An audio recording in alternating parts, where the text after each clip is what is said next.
Seigneur Dieu Père, merci beaucoup pour ta bonne parole. Merci pour le temps qu'on a passé ce matin.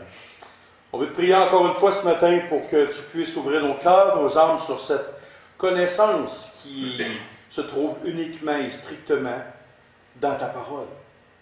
Ailleurs, toutes sortes de fabulations sur les anges puissent venir dans nos vies, mais ce sont des mensonges ou des demi-vérités.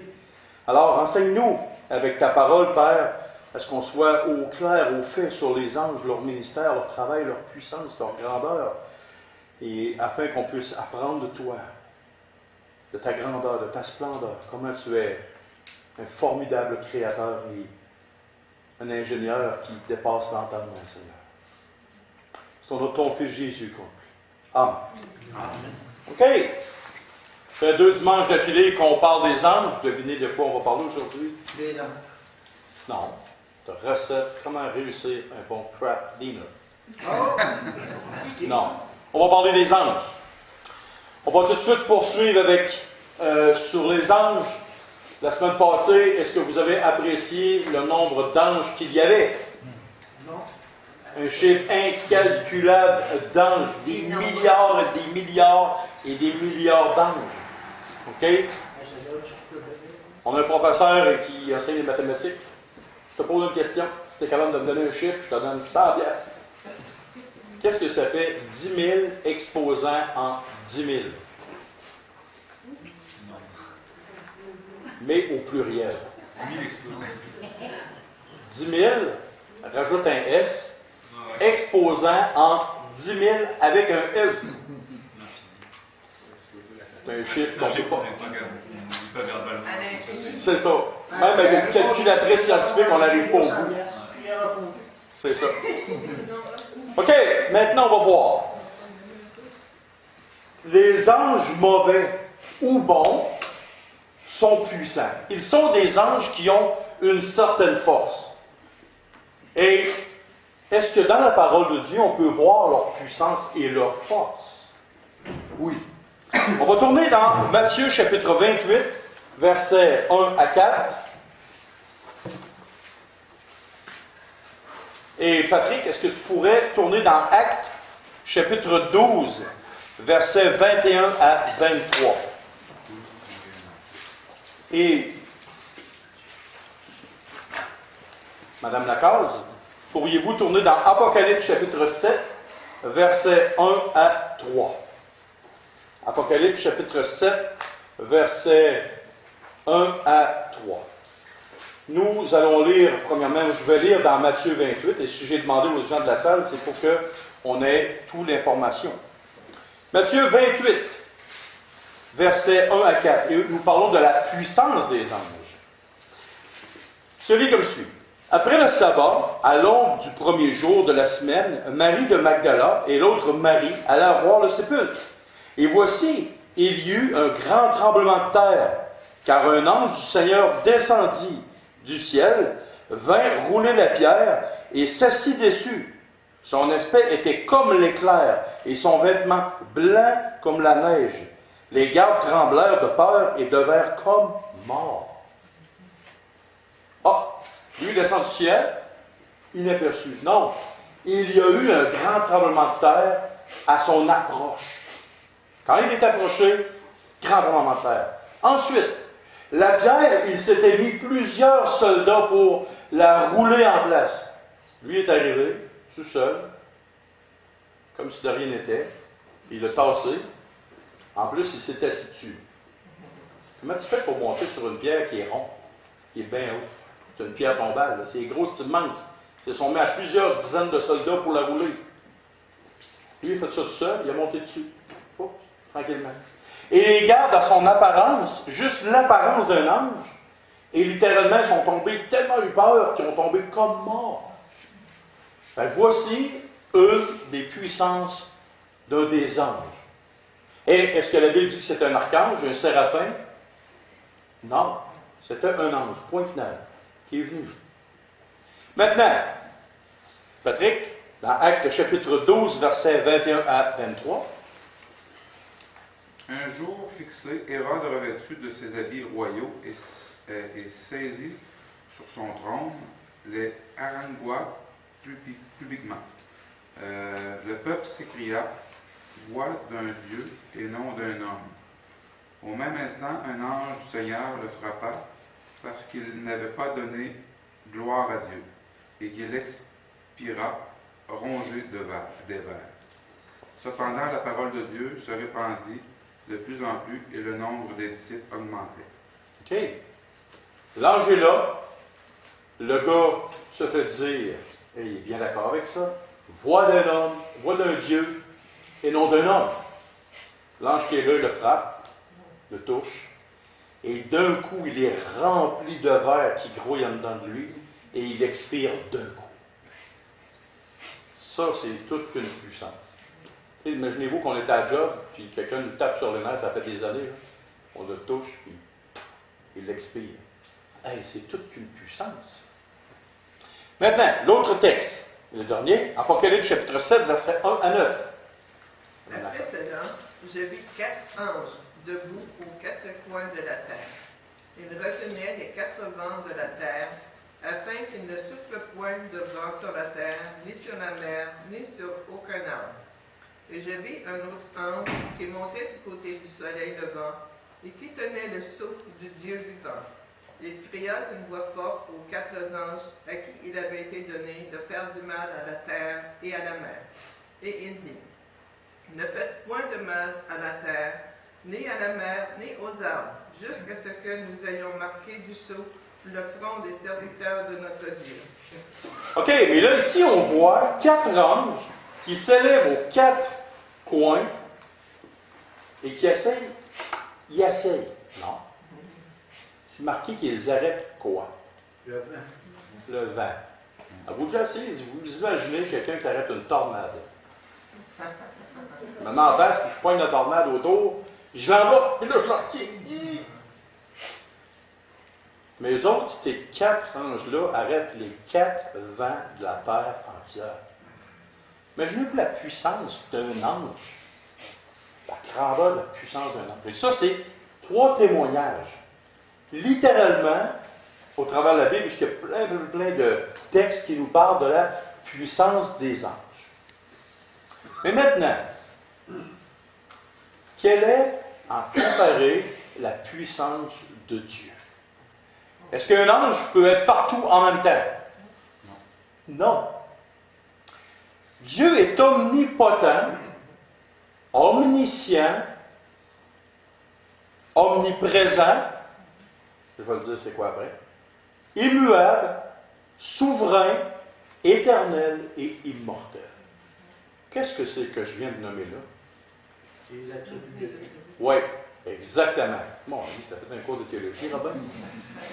Les choses que je viens de nommer là, ce sont les attributs de Dieu. Oui, les anges ont une très grande puissance. OK? Littéralement une très grande puissance. Beaucoup plus puissant que tous les humains sur Terre ensemble. Si vous avez un combat à faire, mettez 100 000 humains, un ange, pariez votre prochaine paye sur l'ange, vous allez gagner. Parce qu'il est d'une puissance incroyable. Même le plus bas des anges est plus fort que tous les hommes réunis ensemble sur Terre. OK? Et maintenant, qu'est-ce que l'omnipotence? Omni veut dire tout. Ça veut dire tout. Potence, ça veut dire, pas une potence pour accrocher quelqu'un, mais ça vient d'un terme qui veut dire tout puissant. Un ange ne peut pas arriver et dire, je vais créer quelque chose. Et juste à sa parole, ça se crée. Dieu a fait ça. Par la puissance de sa parole et de sa volonté, tout est arrivé. Omniprésent. Un ange, comme le diable, peut se déplacer d'une vitesse, d'une façon incroyable. Il part de rien de l'accident en 1 ou 2 secondes. Mais Dieu est omniprésent. Ça veut dire qu'il est présent partout, en même temps, tout le temps. Concernant l'omnipotence, psaume 103, 19 à 22, ceux qui prennent des notes. L'omniprésence et l'omniscience, c'est le psaume 139, versets 1 à 12, pour ceux qui prennent des notes. L'omniprésence, ça veut dire qu'il est prêt, il est partout, tout le temps, tout le temps, tout le temps. Et l'omniscience, qu'est-ce que ça veut dire? Science, connaissance, Dieu connaît toutes choses. Tu te lèves le matin, avant la fondation du monde, Dieu savait que tu allais t'accrocher le petit orteil sur le coin de ton bureau. Et que tu allais dire quel mot. Il savait la réaction que tu allais avoir quand ton enfant aurait fait une chose qu'il n'aurait vraiment pas dû faire. Il savait. Un ange n'a pas cette capacité-là. Dieu est immuable. Dans le psaume 102, verset 28 et Hébreux 13, 8. Christ est le même. Hier, aujourd'hui et éternellement. Christ est Dieu. Dieu fait tort. Donc Dieu est immuable. Il ne change jamais. Un ange peut changer. Et pourquoi qu'un ange peut changer? Pourquoi il y a eu des anges qui, à un moment donné, ont changé leur capot de bord, leur fusil d'épaule, puis qui se sont rebellés contre Dieu? Et pourquoi que Dieu ne peut pas faire ça? Les anges ont une liberté de choix, mais Dieu, à cause de sa personne, de sa sainteté, ne pouvait pas, et je vous dis, il y a des choses que Dieu ne peut pas faire. Est-ce que ça vous surprend? Non.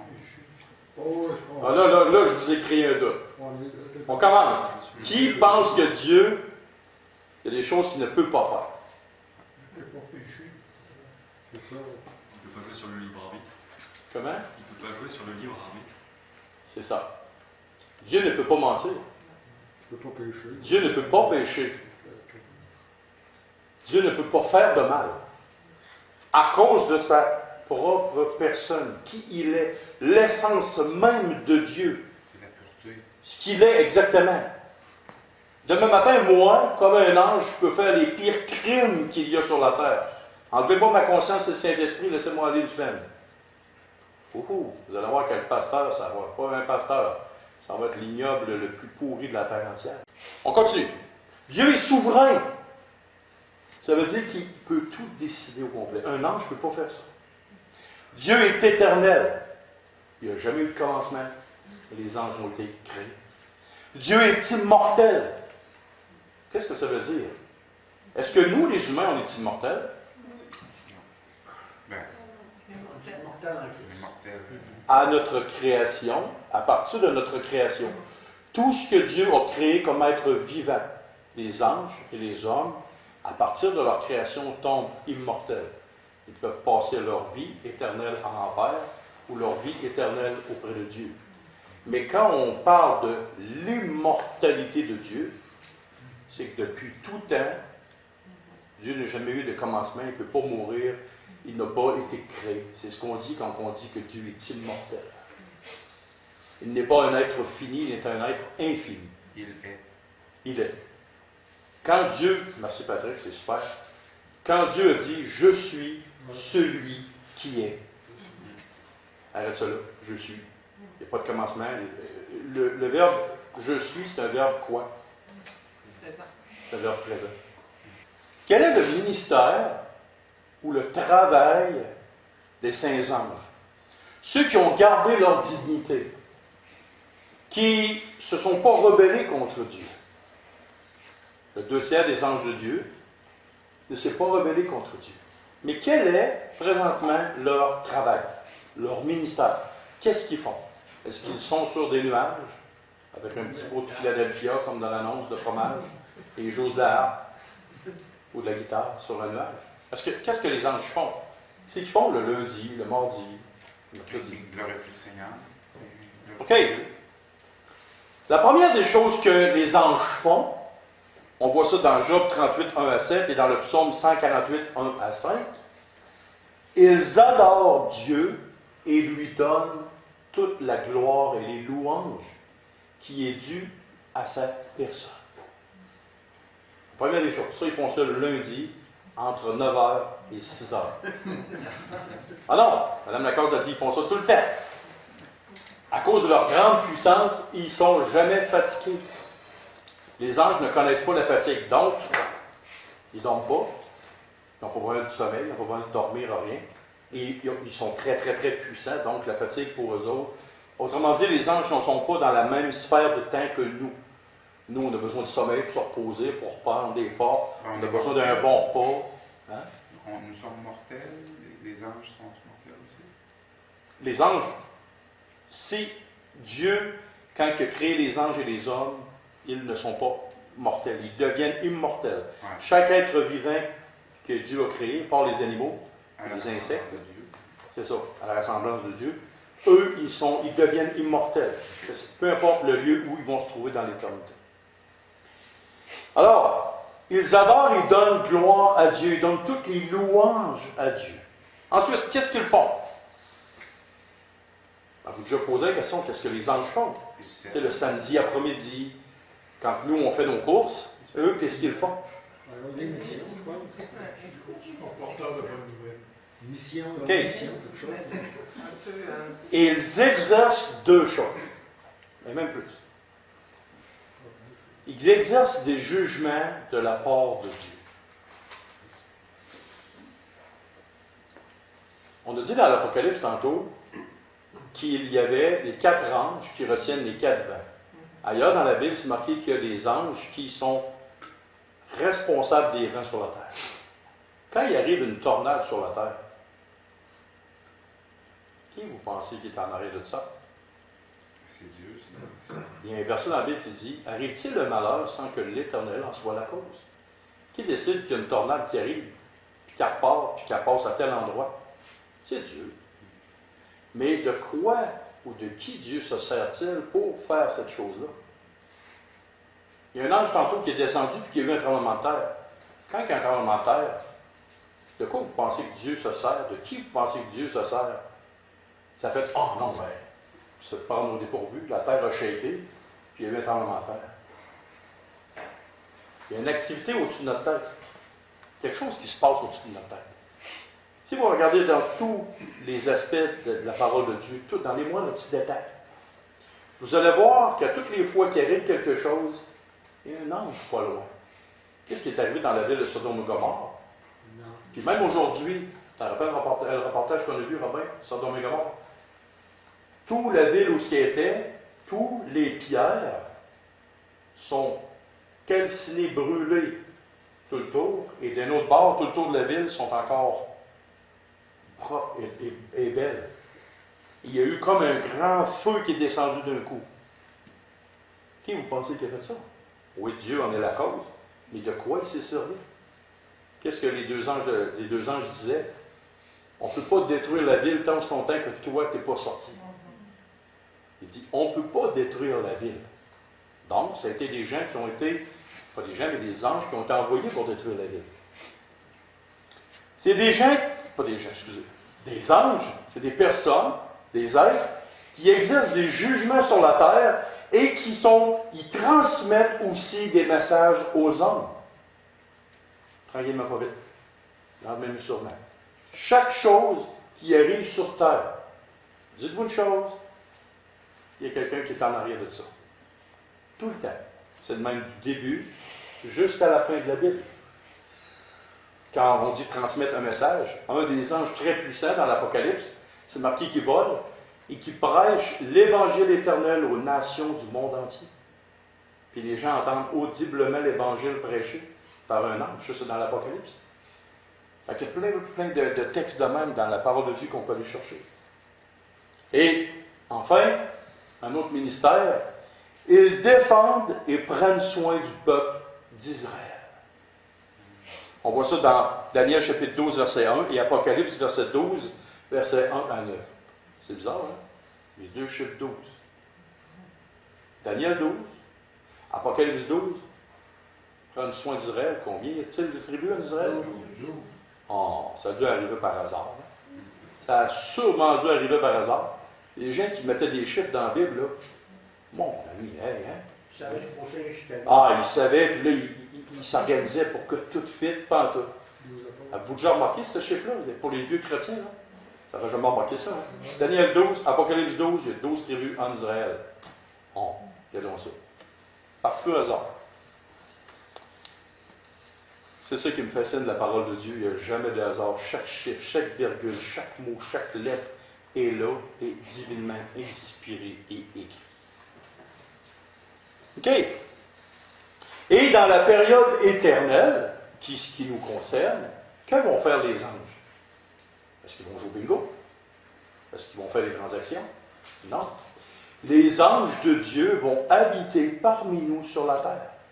Et un des exemples, ça se trouve dans Apocalypse 21, versets 9 à 12. On peut y tourner celle-là. La Bible nous mentionne qu'il y en a au moins 12. Textuellement, il y en a d'autres. Apocalypse chapitre 21, versets 9 à 12.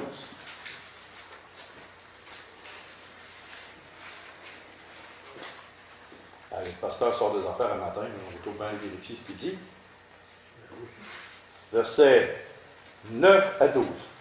Puis un des 7 anges qui tenait les 7 coupes remplies des 7 derniers fléaux vint et il m'adressa la parole en disant: Viens, je te montrerai l'épouse, la femme de l'agneau. Qui est l'épouse, la femme de l'agneau? L'Église.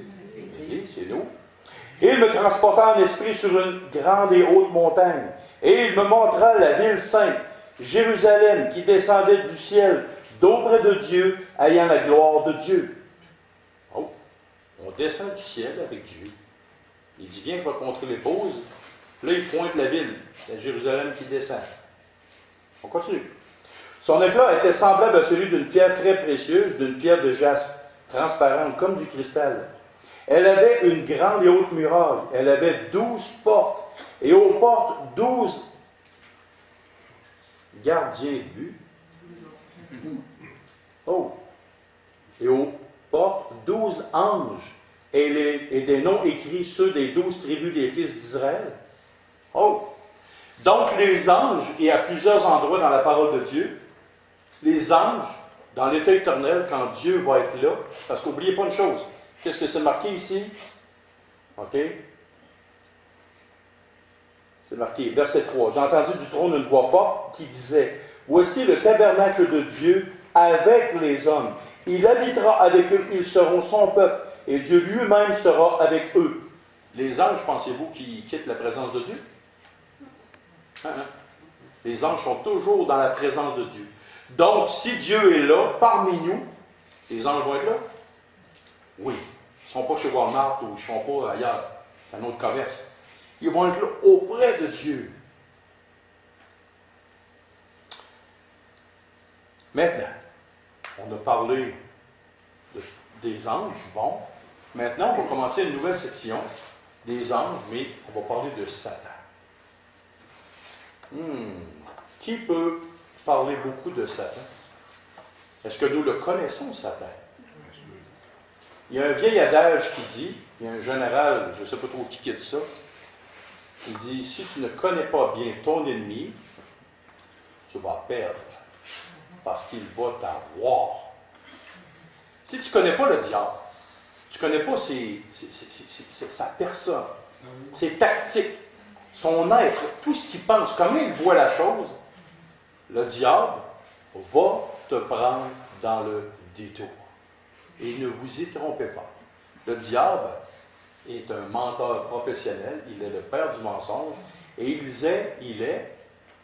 se déguise en ange de lumière. Et il est très très fort et il peut vous aveugler.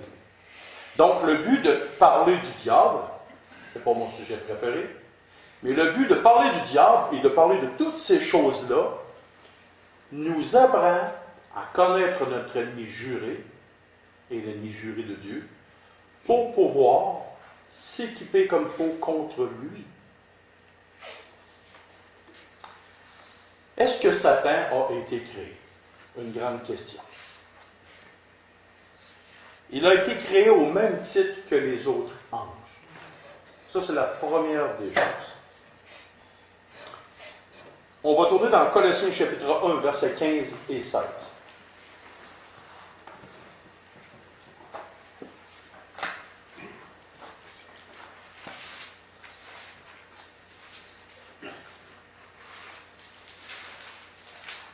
Colossiens, chapitre 1, versets 15 et 16. Le Fils est l'image du Dieu invisible, le premier-né de toute la création. Car en lui, ont été créées toutes les choses qui sont dans les cieux et sur la terre, les visibles et les invisibles, les trônes, les dignités, les dominations, les autorités. Tout a été créé par lui et pour lui. Il est avant toute chose et toute chose subsiste en lui. Il est la tête du corps de l'Église et il est le commencement, le premier-né d'entre les morts, afin d'être en tout le premier. Il y a un verset là-dedans qui semble dire que Christ a été créé. Mais ce n'est pas ce que le verset dit. Si on regarde le texte, c'est marqué « afin d'être en tout le premier ». Quand on prend le texte ici, le premier-né de toute la création, si vous allez tourner dans le psaume 89, versets 27 et 28, psaume 89, on va mettre ça au clair tout de suite, avant de continuer. Psaume quoi? 89. Et le verset quoi? 27, 28. OK. Qu'est-ce que la Bible dit à propos du terme qu'on emploie à propos de Christ? Christ, le premier-né de toute la création. Lui, il m'invoquera, tu es mon Père, mon Dieu et le rocher de mon salut. Et moi, je ferai de lui le premier-né, le plus élevé des rois de la terre. On parle d'un texte de primauté, d'être le premier de tout ce qu'il y a sur la terre. OK? Et là, l'explication plus profonde, je peux la donner, mais ça va être après l'Assemblée. Donc, s'il y a deux sujets que vous voulez voir tantôt, je vais pouvoir en parler. On parle ici, le texte que l'apôtre, ici dit l'apôtre Paul, il ne parle pas que Christ a été créé en premier. On parle bien que l'apôtre qui a référence, c'est à ce texte-là qui fait référence. C'est un terme, un titre de primauté, d'être le premier de tous les rois de la terre. OK, on continue. Maintenant, Satan. Satan a été créé, littéralement, en même temps que tous les autres anges. Mais par contre, Satan est la plus belle des créatures, la plus puissante, et la plus grande, la plus extraordinaire des créatures que Dieu n'a jamais créées. Et on voit ça, je vais vous donner les références, dans Ésaïe chapitre 14, versets 9 à 20, et dans Ézéchiel chapitre 28, versets 12 à 19. Ces deux textes-là, il y a deux rois qui, en premier lieu, viennent. Le roi de Tyr et le roi de Babylone. En arrière de ces deux rois-là, physiques, humains qui ont existé, il y avait un personnage. Et tu vois qu'à un moment donné, quand tu lis le texte, que dans ces textes-là, à un moment donné, un homme physique ne peut pas être décrit comme ça. Donc, il y a un autre personnage qui est en arrière de ce texte-là. OK? Si vous allez lire ces références-là, vous allez voir. Et peut-être même que on n'aura pas le temps d'y tourner. Mais dans ces deux textes-là, vous allez voir qu'il y a le diable.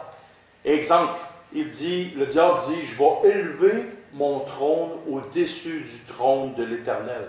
Je serai semblable au Très-Haut. Je vais être comme Dieu. Et là, Dieu lui dit dans un des deux textes, il dit, à cause du péché qui s'est retrouvé dans ton cœur, je vais te précipiter. Je vais littéralement te précipiter à terre. Et plus tard dans le texte, pas dans le texte, mais plus tard dans d'autres prédications, on va parler aussi des différentes demeures du diable. Ça descend. Présentement, le diable, il reste où? Demeure où? Ah, on va l'apprendre. Dimanche prochain. OK, maintenant. Tantôt, je vous ai parlé d'apprendre, le but d'apprendre à connaître le diable, c'est pour s'informer de ses tactiques. Quels sont les différents noms de Dieu? Les différents noms du diable? Malin, Satan. Est-ce que Lucifer est un nom dans la Bible? Quand vous cherchez dans une concordance, ça ne se trouve pas. C'est un nom qui a été inventé avec le temps. Bon, maintenant, deux des noms du diable, ça se trouve dans Apocalypse 9, 11, on n'ira pas chercher, mais c'est Abaddon et Apollyon. Un texte, un mot hébreu et un mot grec, qui signifie, et dans le même texte, c'est marqué ange de l'abîme. Abaddon et Apollyon, ça signifie destructeur. Quand j'entends des artistes à la radio ou à la télévision qui disent « Moi, j'ai pris un pacte avec le diable pour que ma carrière soit propulsée. » Qui a déjà entendu ça? Plusieurs chanteurs l'ont fait. Plusieurs chanteurs l'ont fait. Oui. Il y en a qui vont au Des fois, j'aimerais ça être là, pour lui donner une tape en arrière de la tête, une méchante tape, puis au passage, une rafale de coups de pied dans le derrière, pour lui dire « Hey, as-tu pensé à qui tu as affaire? » Et il se déguise en ange de lumière. Il fait croire toutes sortes de choses. Mais les deux termes ici, Abaddon et Apollyon, hébreu et grec, signifient destructeur. Donc, s'il est appelé de destructeur, c'est quoi son plan de match pour toi? Hein? Détruire. Il veut te détruire. Il veut détruire ta santé, il veut détruire ta vie, il veut détruire ton couple, il veut détruire tes enfants, il veut tout détruire sur son passage, ce qui te concerne. Et si Dieu n'était pas là, il te détruirait. Il est appelé aussi 17 fois dans la Bible le grand dragon. Si on pense que les Chinois ils ont inventé un dragon. Ça fait partie de la mythologie chinoise. De où vous pensez que les Chinois ont parti ça? Ils sont sortis ça de leur tête? Faites un test. Pas un test, faites une recherche. Ça va vous demander du temps. Prenez les trois fils de Noé.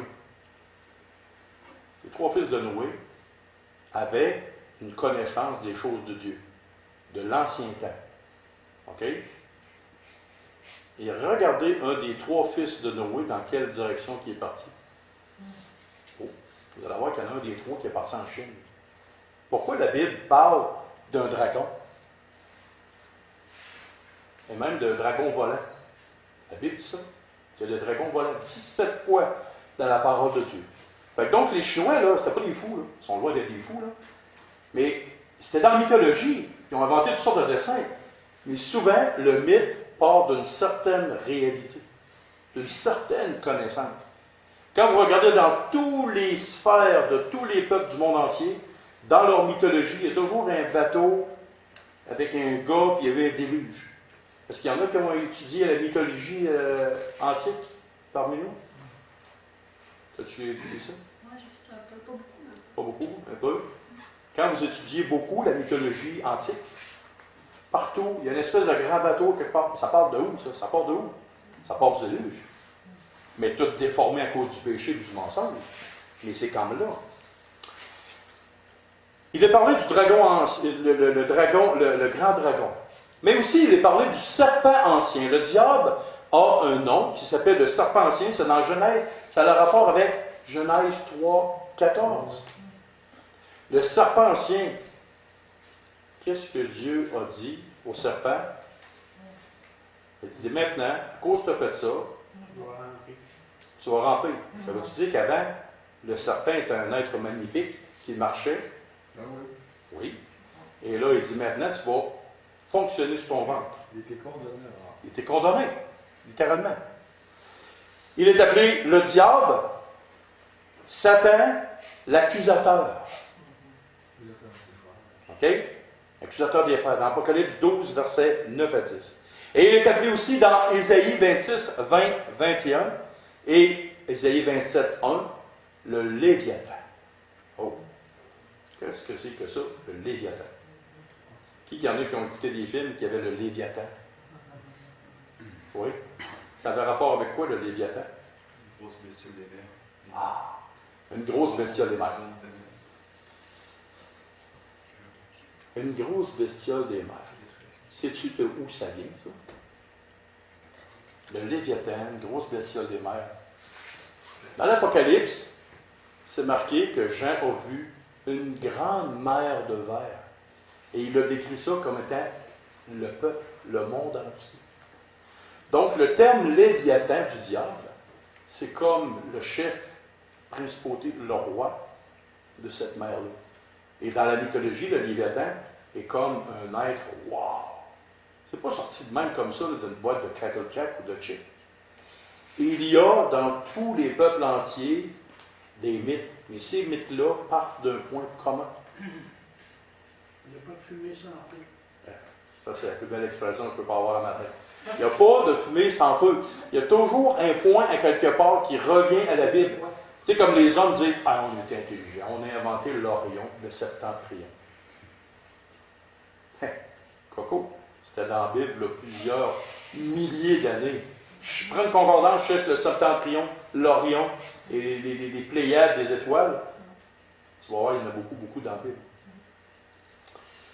OK, maintenant, il est appelé aussi dans 1 Pierre 5,8, l'adversaire est le lion rugissant. Quel est ton pire ennemi? Dites-moi pas un employé qui travaille avec vous à ton travail. Il y en a qui sont étouffables, mais ton pire ennemi, puis si tu n'as même pas idée comment est-ce qu'il t'haït, c'est le diable.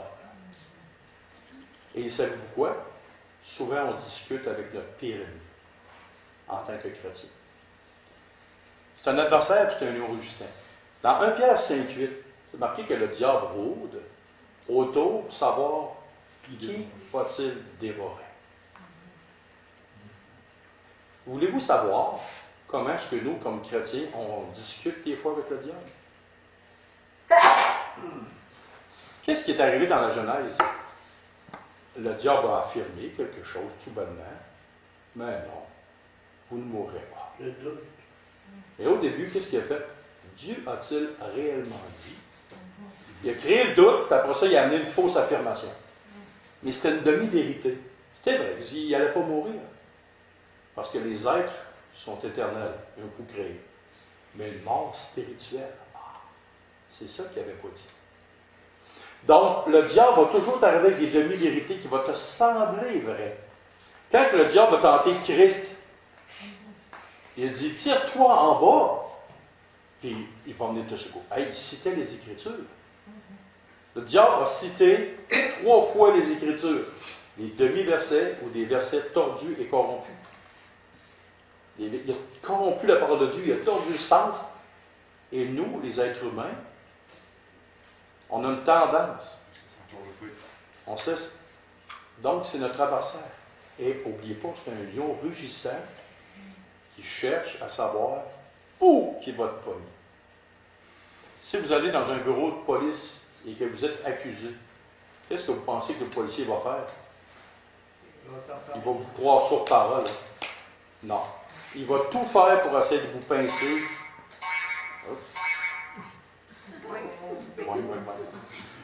Ça va le finir. Il va tout faire, le policier, pour essayer de vous coincer. Et le diable a au minimum 6000 ans de plus d'expérience que vous.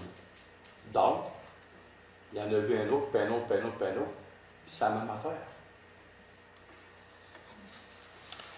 Il est appelé Belzébuth, Belzébul et Bélial.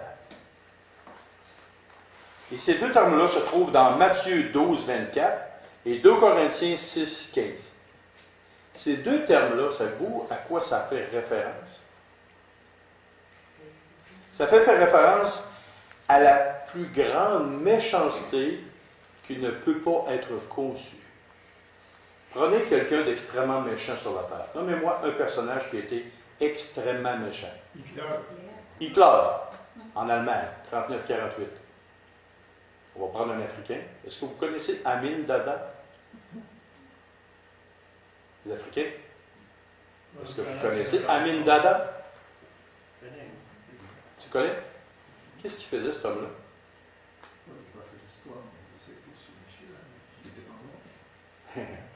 Lui, ce gars-là, il coupait des gens et il les mangeait à la télévision. C'est un cannibale public. Il s'en vantait, il a tué des milliers de personnes. C'est un dictateur, un fou furieux. Sataniste. Mais imaginez-vous les êtres les plus méchants, les plus vils, là, c'est rien à comparer du diable.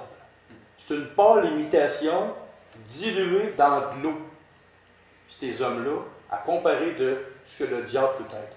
Et les deux termes employés dans la parole de Dieu, Béelzébul et Balial, ça décrit un terme, littéralement, d'une méchanceté la plus extrême qui ne peut même pas être conçue par un homme.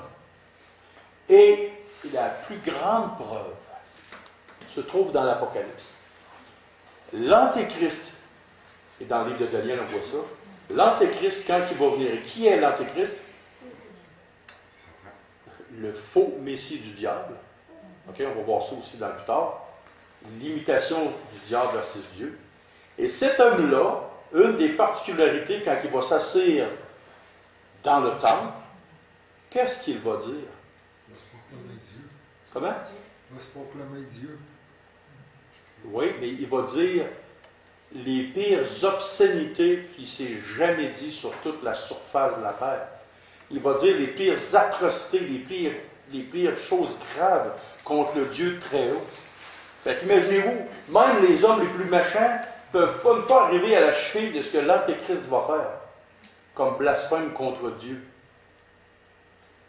Mais imaginez-vous le diable, là. C'est le diable qui va être en arrière de lui et qui va lui dire tout ce qu'il a à dire.